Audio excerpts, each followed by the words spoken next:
OSHA revised their guidelines this year for their silica standards. The original standards for silica date back to the late 1930s to the early 40s. OSHA, at that time, I don't think was really OSHA, but they did recognize that, certainly silica does create some type of harm exposed to it over a long period of time. Each company that has employees that are exposed to silica has to have implemented a plan by September 23rd, 2017 to be able to meet the new standards and requirements of the new guidelines. And basically what has happened is the new standard has reduced the amount of silica that an employee can be exposed to within a 4-hour work period. The new standard has reduced the exposure of silica to 1/5 the amount of the old standard. Silica, it can be found in all kinds of construction materials that we deal with every day. Silica is basically a quartz style material. It comes out of the ground, basically a rock, and basically it gets ground up and gets added into all kinds of construction materials that we use in our industry. It's found in brick, block, mortar, concrete, gypsum products, and other building materials. Your employees can be exposed to silica while drilling, sawing, cutting of, the concrete, the brick, the stone, fiber cements, and gypsum products. This picture kind of represents probably what we've all seen on the job sites in the past. Certainly based on the new OSHA silica guidelines, this certainly is not accepted. And if you see a dust cloud like is being generated from, stuff being cut or drilled or grinded on concrete and gypsum products, please tell your employees to, notify your supervisor so your supervisor can notify the controlling contractor. OSHA had given a 30-day grace period from the 9/23/17 for everybody to implement a silica control plan if you're in the industry that is exposed to silica. However, that grace period has now passed us, and certainly all of us that deal in some of these building materials have to have a silica program now.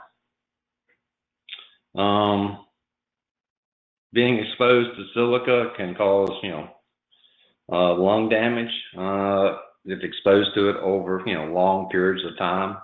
It has a very slow progression, and it kind of builds up in your lungs, and, later on it can cause lung cancer, hard time breathing. It's definitely a hazard to continue to breathe in this silica dust. What we're sharing with you today is what the NFC has developed for a silica exposed control plan. The plan that we're showing you today is a standalone plan that would require currently for your company in using this plan to make sure that you certainly put your name into the plan. Our goal in the safety subcommittee is we didn't want to wait until version 4 of FrameSafe to be rolled out to get this incorporated. So that's why we set it up as a standalone, so we could get it out there for everybody to use. But our goal is when we roll version 4 out, this will be implemented into FrameSafe as part of the safety program. And then at that point, instead of having your company name, it'll basically say probably the company. And basically what we've done in this plan is we've identified 4 areas of silica exposure: drilling of concrete, cutting of gypsum products, cutting of fiber products like a hardy plank, and then cutting of AAC panels. Some people might know what an AAC panel is, others might not, but basically it is some new technology that has come out that is comprised of granulated concrete and fiber materials. And it's now kind of replacing some of the 2-hour drywall fire systems unit separation systems that we're using in townhouses and apartments. And it's kind of new, and we're just kind of seeing it be used over about the last year or so.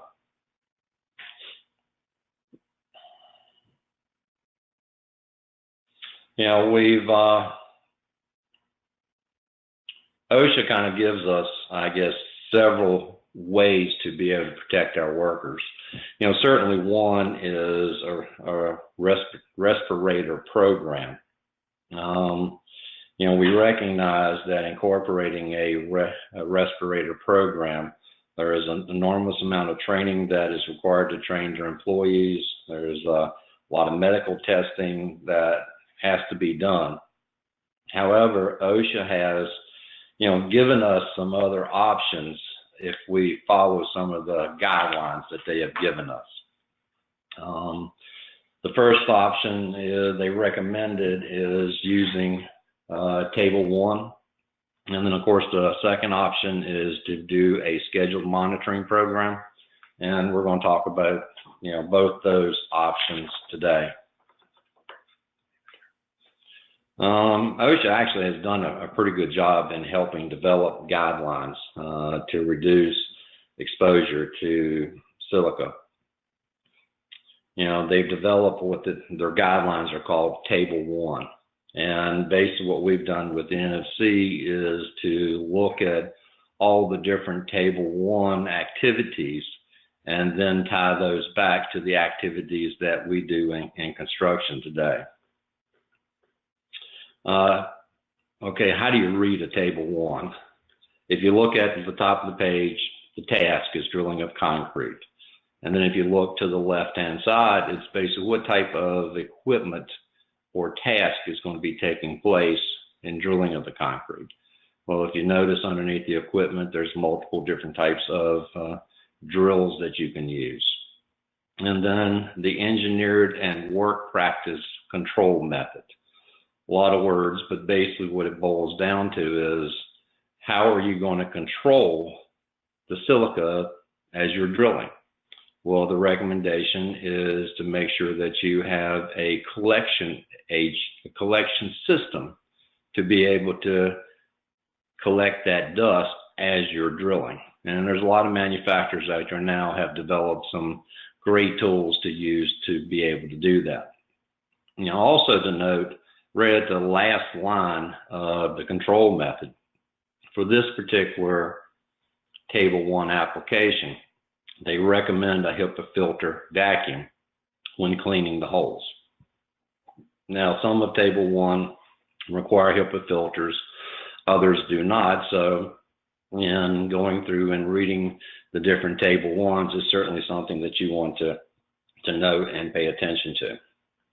Also at the bottom of the page, we have noted, and this is within OSHA's guidelines, that you know, an employee cannot be exposed for more than a 4-hour work period following Table 1. And it is recommended that if that task is going to take longer than 4 hours, that you should rotate the worker bee that's actually doing that. And if you look over off onto the right-hand side, required respirator. Well, if you follow Table 1 using the control methods within a 4-hour period, then no respirator is required.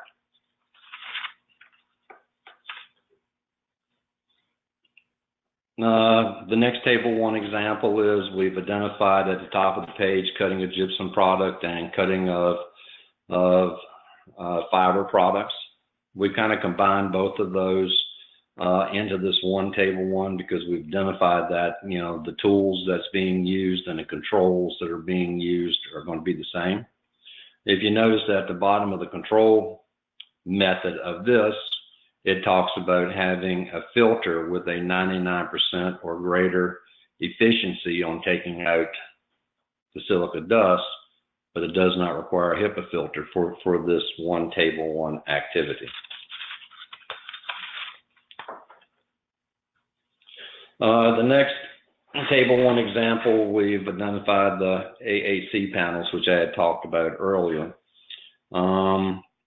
This one is probably a little different because if you note in the controls right at the bottom, when you're outdoors, less than 4 hours, using a, possibly a water-fed type of saw or saw blade, then no control is, no respirator is needed. But if you're doing this indoors or possibly enclosed in an area, then OSHA says in these guidelines that you have to have a respirator. So it's certainly best if you're cutting these type of products, and that would also, I would think, go for cutting, concrete or cutting cement blocks and that type of thing. If you got a water-controlled saw, then you follow those same guidelines also. Our employees can be exposed to, other trade silica dust. I know I've been on some job sites and the concrete guy is up there with a grinder grinding out seams and stuff like that. Well, we certainly recommend that, you tell your employees to stay out of the location of other trade activities that they see these dust clouds and they can be exposed to silica. We certainly recommend that the employee goes and notifies their immediate supervisor. And we certainly recommend that their supervisor go and notify the controlling contractor, which would be the builder or the GC or whoever you would be working for. The second option that OSHA gives us is a monitoring program. Which basically means that you have to monitor and test how much silica your employees would be exposed to during a 8-hour work period. You have to make sure that, in conjunction with doing the testing, that you track everything on this field air monitor form. And I guess kind of how the process works is you contact a company that does the testing. They would send you down the testing equipment. Most of them that I've seen, the computer box is probably twice the size of a cigarette pack, and then it has a line or hose that runs up to an air, it's kind of like an air testing valve, I guess you'd call it, that would hook up around your collar, and your workers would use that for a 8-hour period of work. And then you would take your form and the testing equipment and send off to the lab. A couple, 3 weeks, the lab would get the results, and then they would send back to you to see what type of silica content was in the air. And this is just a larger example of it so you could see it better. A couple things to note on this is, the top part is very generic, I'm sorry.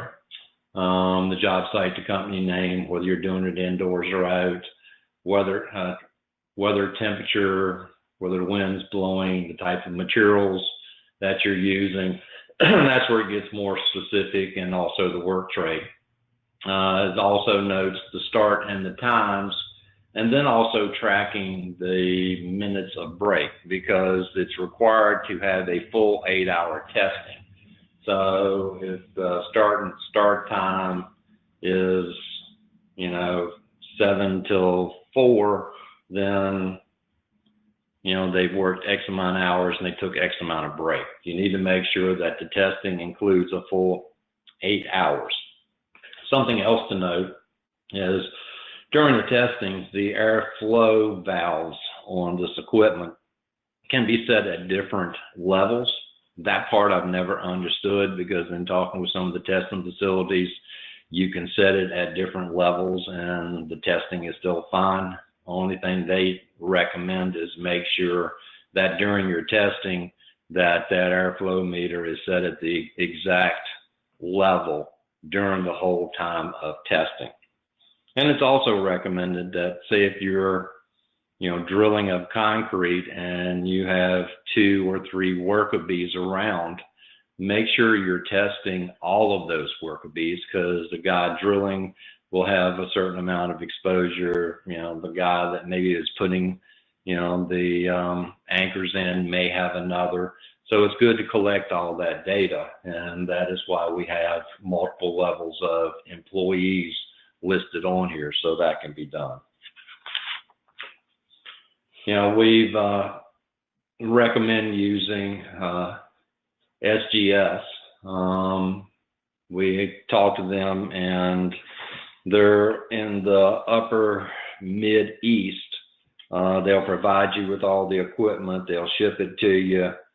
You do your testing, you ship your airflow form and your equipment back to them. Each individual test is only about $150. And, the whole idea behind the monitoring is to validate that you are below the guidelines for the requirements that OSHA sets for employees to be exposed.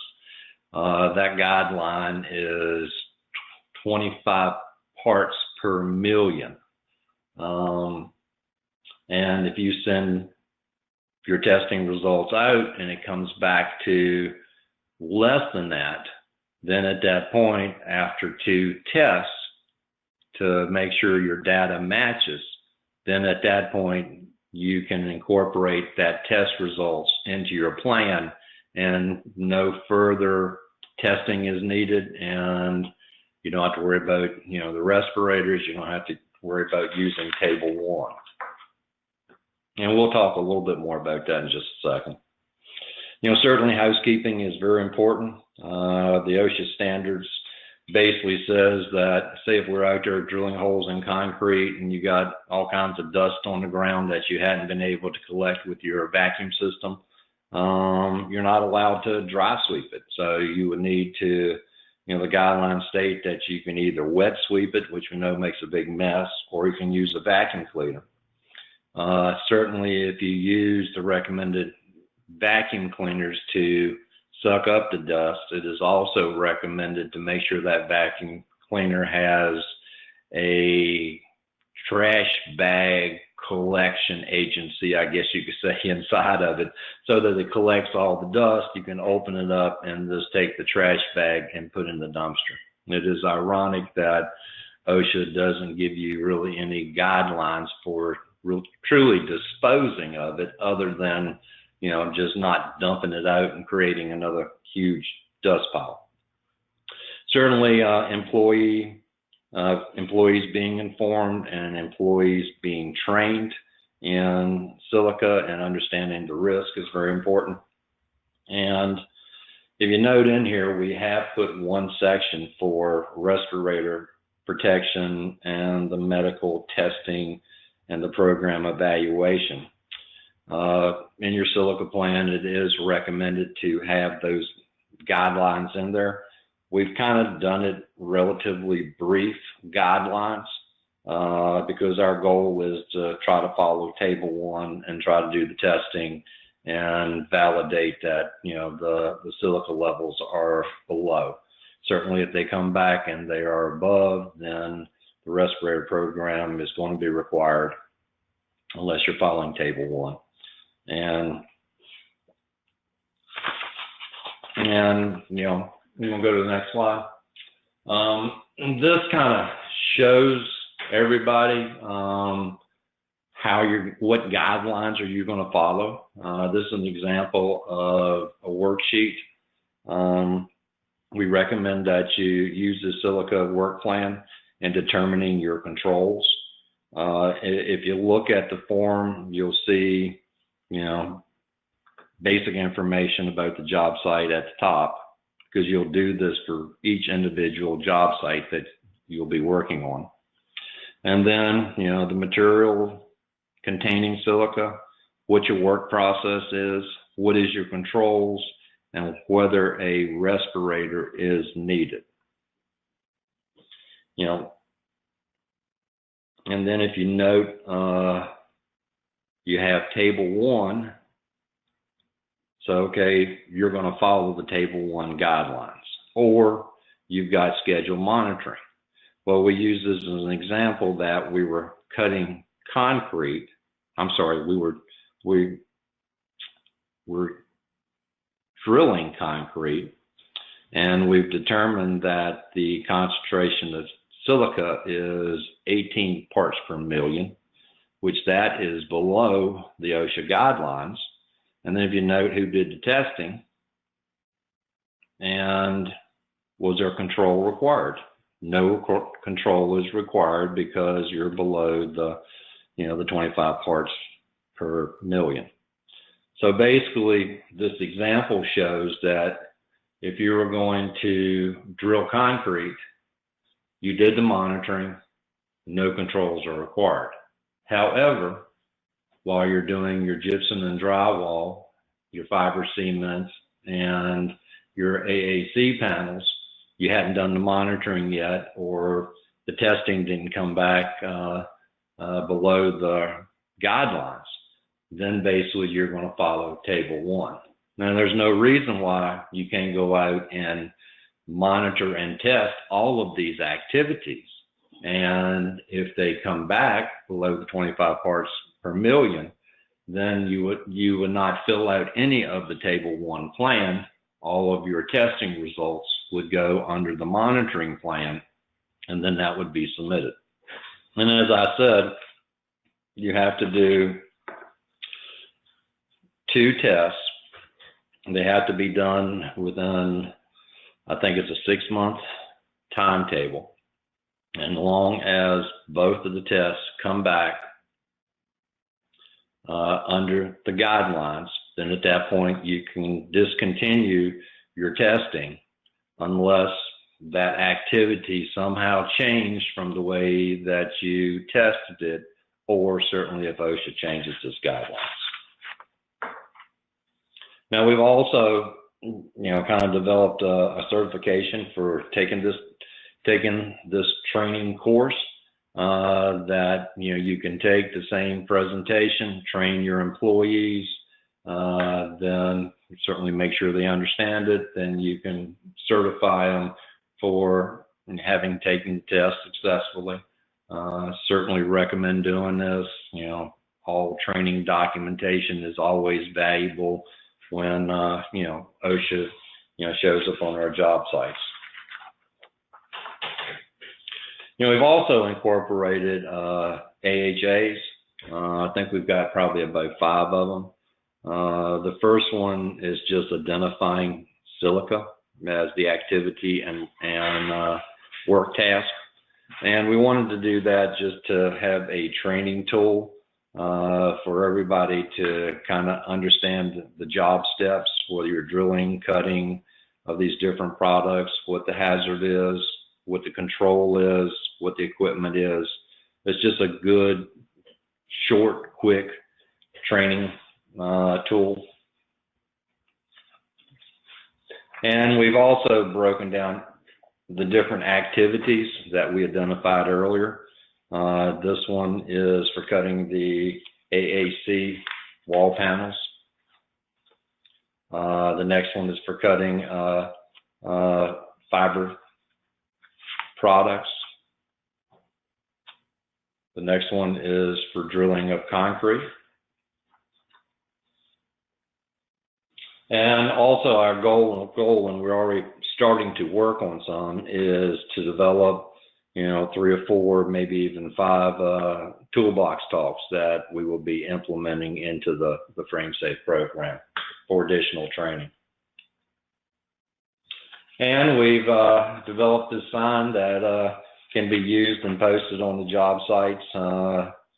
You know, I'm a strong believer in postage and signers, just because if safety is in your face and reminders are in your face, it just sets a good precedent for the job.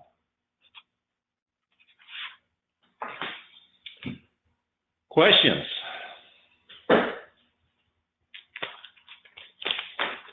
Or did everybody go to sleep on me? Kenny, John with Facility Construction here. How you doing, Tom? Doing okay. How about yourself? Fantastic. Good, good. Hey, I had a question. Is NFC doing any or touching bases with National Safety Council or Chesapeake Regional Safety Council?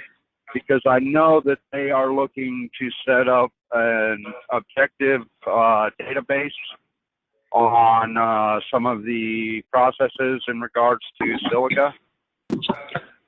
Actually, yes, we did talk to them. I actually use Chesapeake a lot for train the trainer for my safety person.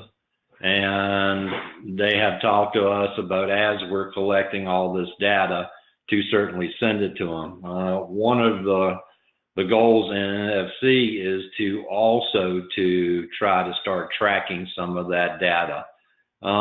Basically, more than anything else, is to build more of a history.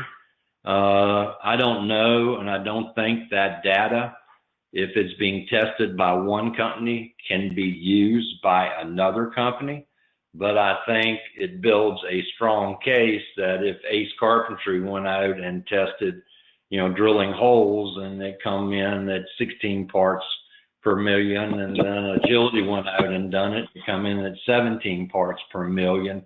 Okay, you've got a little bit of history there that kind of proves or backs up that your testing, is kind of consistent. Right, right. Well, I mean, I know that when I took the Confident Person Train the Trainer, it was in there that objective data could be used. Obviously, if it ever was, it would certainly need to be, by someone reputable, not, Billy Bob Joe Buck, did some testing and everything's good. But certainly I think, Chesapeake Regional Safety Council or NFC Frame Safe, or someone that's a legitimate entity. There is the possibility, I do believe, having gone through all of the new Silica standard, there is actually that possibility of being able to use that objective data to, if nothing else, minimize your own required testing, and as you said, setting up a historical precedent. Excellent. Thank you. Thank you.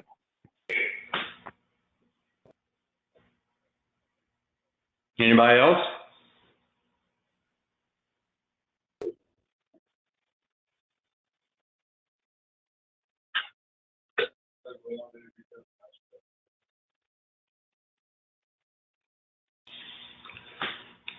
Well, if nobody else has any questions, we will conclude this webinar. I'd like to thank everybody for being on, and I think one of the goals for NFC